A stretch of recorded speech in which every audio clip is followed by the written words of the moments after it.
Bismillahirrahmanirrahim. Is it true that there are 4 levels of worship that a murid should try to attain? The worship of Shariat, where you worship without seeing anything but yourself. Then moving to the worship of Tariqat, which is to worship as though you see Allah. And then moving to the worship of Haqiqat, which is worshiping as though you see Allah and you see Him. And finally the worship of Marifat, which is where Allah sees only Himself in your worship. Is this a correct understanding? Bismillah ar-Rahman ar-Rahim. This is asked by some of our murids from Malaysia. The understanding of the Osmanli Naqshbandi murid following Shaykh Abdul Karim al-Kabirisi Rabbani in the Osmanli Naqshbandi tradition from Sultan al-Awliya,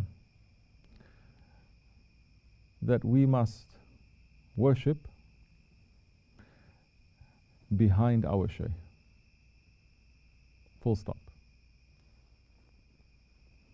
Don't worry about worshipping according to the level of Shariat or Tariqat or Marifat or Haqiqat. These words have become philosophy in these days. They have become things that people can talk about a lot, write about, but it doesn't have any meaning. Because people who are tasting what Tariqat and Marifat and Haqiqat, they don't talk about it. For the most part, it's forbidden for them to talk. You know who they will talk to? Those ones who have tasted. Those ones who have tasted, then they can compare notes. Those ones who have never tasted,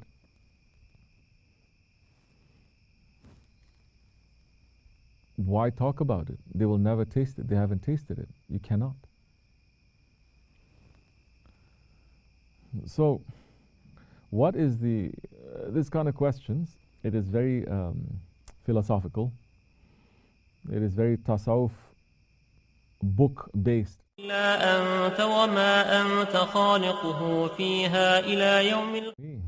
Belonging to this way, we say these kinds of things also, so many people in discussing them can play games, and it's very easy. Because leave Tariqat and Marifat and Haqiqat.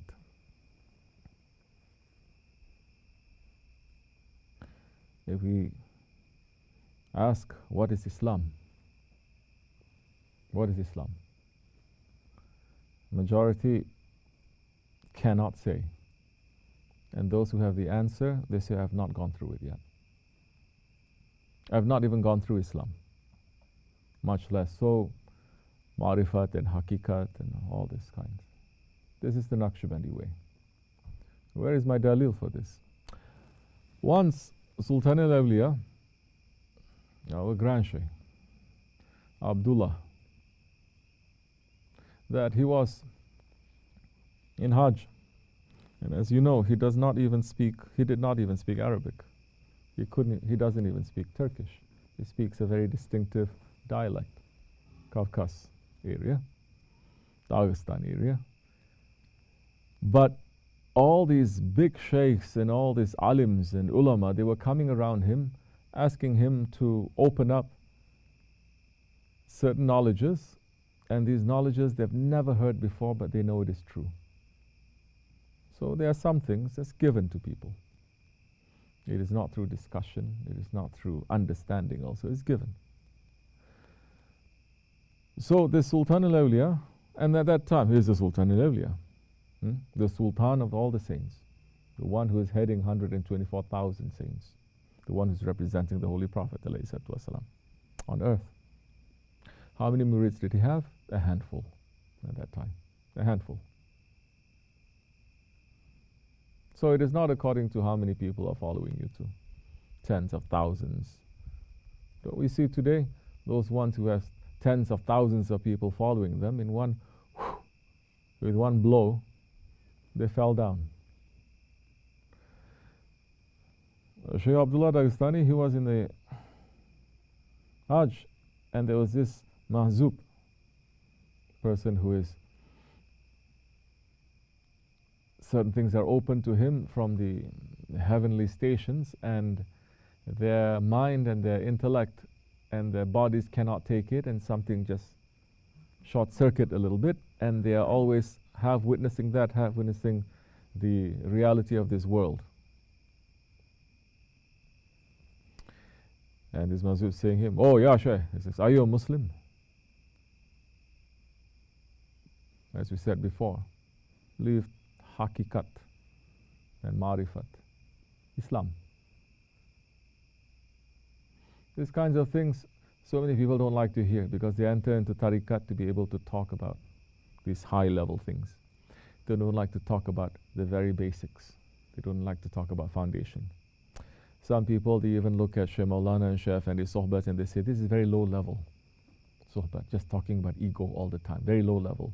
We want to talk about marifat, we want to talk about sir, we want to talk about kashf, we want to talk about all those things. Then you're not understanding the way of Hazrat Abu Bakr Siddiq. You're not understanding the way of the Naqshbandi masters. You're not understanding the way that says the end of theirs is the beginning of ours.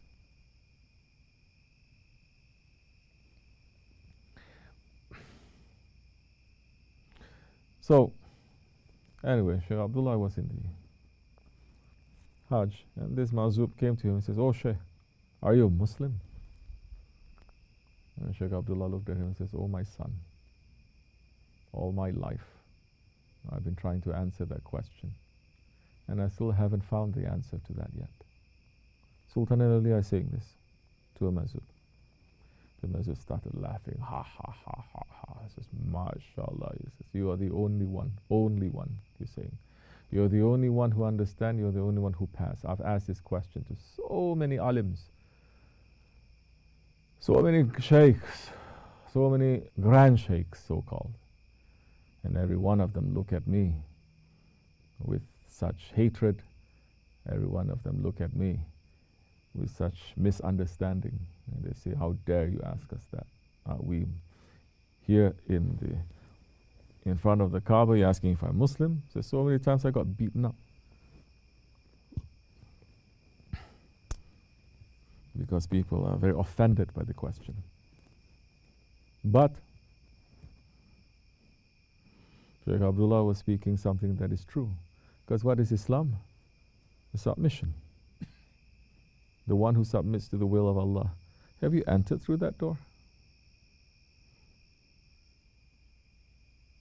Out of the 6,666 ayats of the Quran Karim,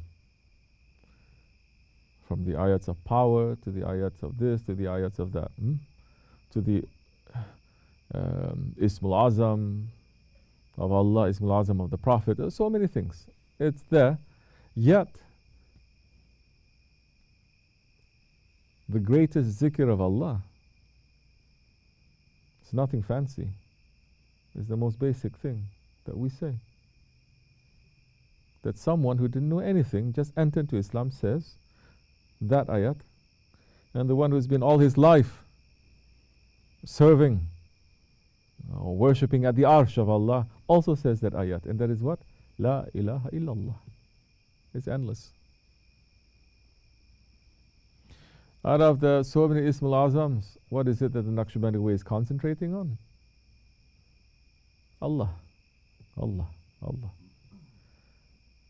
For people who are so proud, people who think that they know so much, people who play behind games, play behind words and ideas and philosophy and discussions, they don't like this kind of words so much.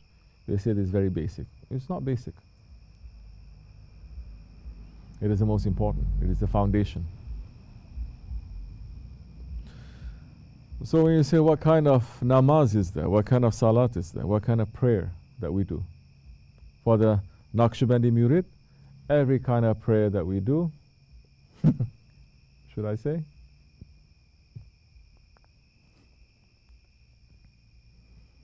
If we are depending on our prayer, if we are saying we're praying and we're depending on our prayer, all our prayers are not accepted. Except what? The prayers that we say we're praying behind our Imam, behind our Shaykh, whether it is Zahir or is Batin. Yes or no? This is the reality of the maqam of intercession. on the day of judgment, no one's prayers, no one's deeds, no one's nothing is going to be accepted. It's not. It's not going to be accepted. Why? Because we do so many wrong things also. Not only that we do so many wrong things, the right things that we do is never 100%. The right things that we do, it is always corrupt, especially this time. It's corrupt. The prayers that we do, it is corrupt. The zikr, the hajj is corrupt, especially in these times. Oh, that means before that it was not corrupt? Let me tell you, even before this Akhir Zaman, not even the prophets on the day of judgment, they are going to depend on their prayers or their service or their good works. The prophets are not depending on that. What are they depending on? Shafaat. They're depending on intercession. Now for the Naqshbandi Murids to understand this is key. Don't do things because you think you're doing it. Do things because it makes Allah happy. Do things because it makes the Prophet ﷺ and your Shaykh happy. And you do things with the hope that with that, their intercession for you will be much stronger.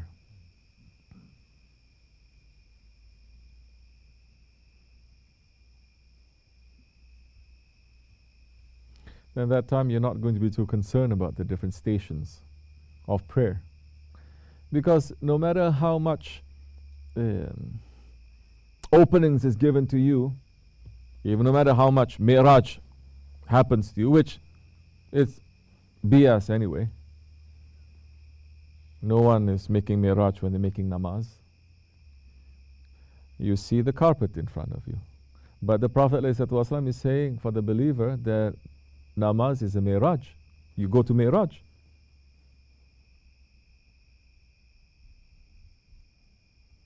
And then just with that, you go through everything there. What are you talking about?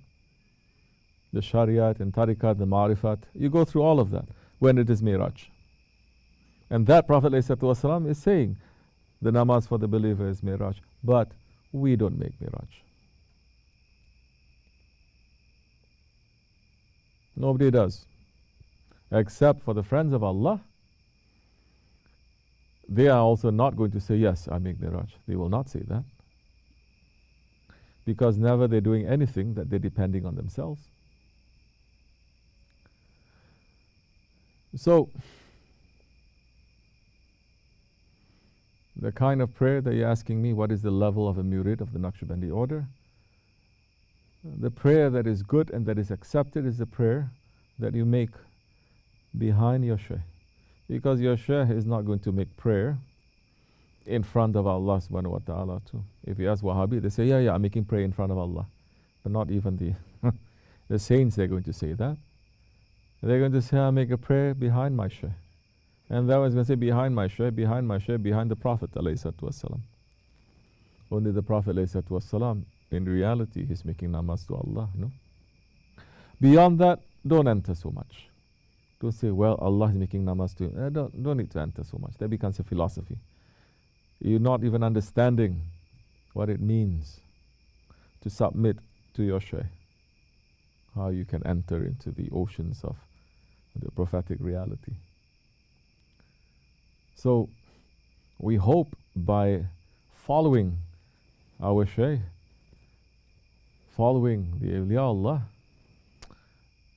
and gaining their intercession, we will be accepted. Not because what we're doing is great, but the way that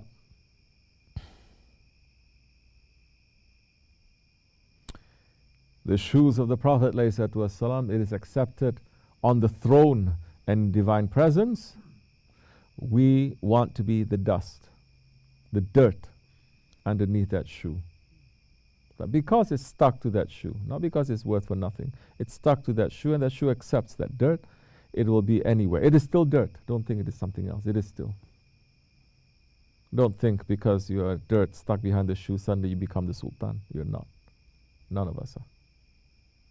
If you understand that, what I'm speaking about, then slowly you're going to understand the Naqshbandi way. Tamam? Beyond that, not necessary for us to know. May Allah forgive me, and Allah bless you. Can you imagine any Muslim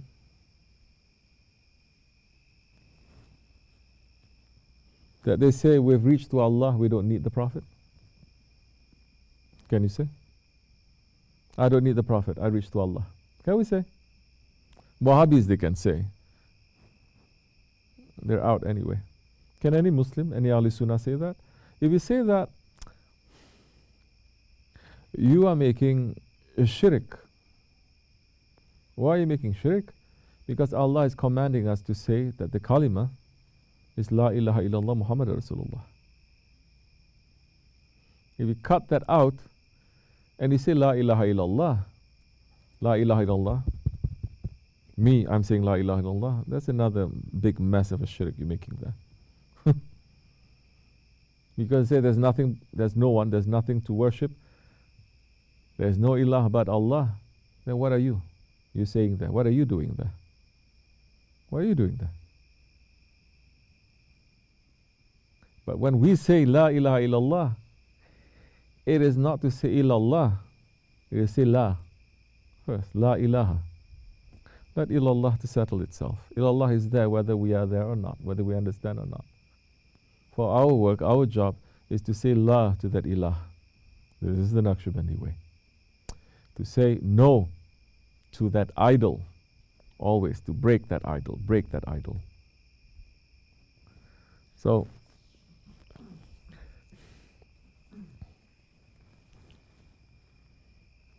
we are happy, just humble and behind our Shaykh. So we don't want to be anywhere, or to be given anything, if it means that we're going to be separated from our Prophet. We're not going to go anywhere, we would not like to go anywhere to be given anything if we are going to be separated from our Shaykh. This is something so many are not, they're not going to understand. So many tarikats they're also not concentrating on. But this is the way of Siddiqul Akbar, the second in the cave. Wa min Allahu tawfiq al-Fatiha. Amen.